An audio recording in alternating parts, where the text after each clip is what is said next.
गावरान कोंबडीचा झणझणीत रस्सा म्हणजे पोटभर चव. तर चिकनचा रस्सा बनवण्याच्या अनेक पद्धती आहेत. त्यातलीच ही एक पद्धत जे की मी तुमच्यासोबत शेअर करते. तर सर्वात अगोदर जे चिकन आहे ते शिजवून घेतलेलं आहे आणि पाणी बनवलेलं आहे.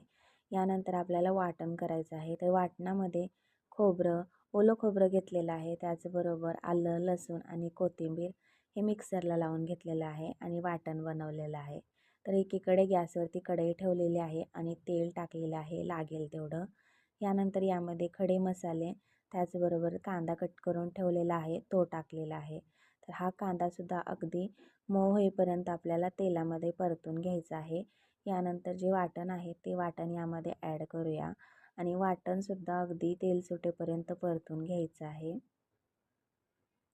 तर छान असं मिक्स करूया आणि ह्या वाटणाला आपण परतून घेऊया. इथं वाटणसुद्धा खूप छान असं परतलं गेलेलं आहे तेलामध्ये. तर यामध्ये टोमॅटो टाकलेला आहे जो की असा चिरून ठेवलेला आहे तो.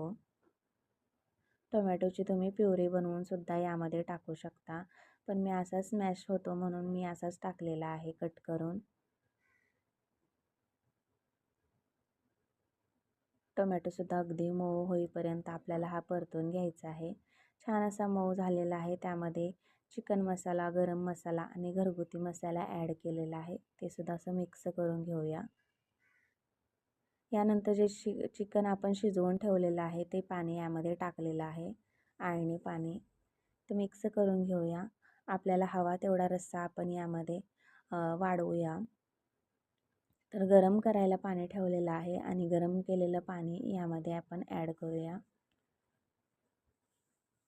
गरम पाणी टाकलं की खूप छान अशी तर्री येते, यासाठी गरमच पाणी यूज करायचं.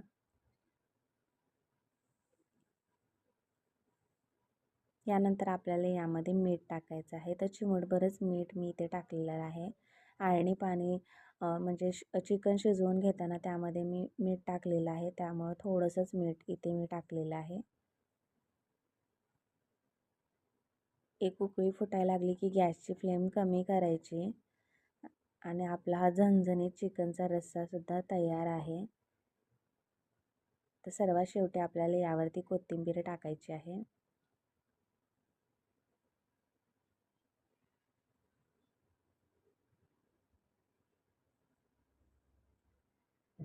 झाला ना मंडळी झणझणीत असा चिकनचा रस्सा तयार. तुम्हाला हा रस्सा कसा वाटला, ही रेसिपी कशी वाटली मला नक्की कमेंट्स करून सांगा. आणि तुम्ही हा रस्सा बाजरीची भाकरीसोबत किंवा ज्वारीच्या भाकरीसोबत एन्जॉय करा. धन्यवाद.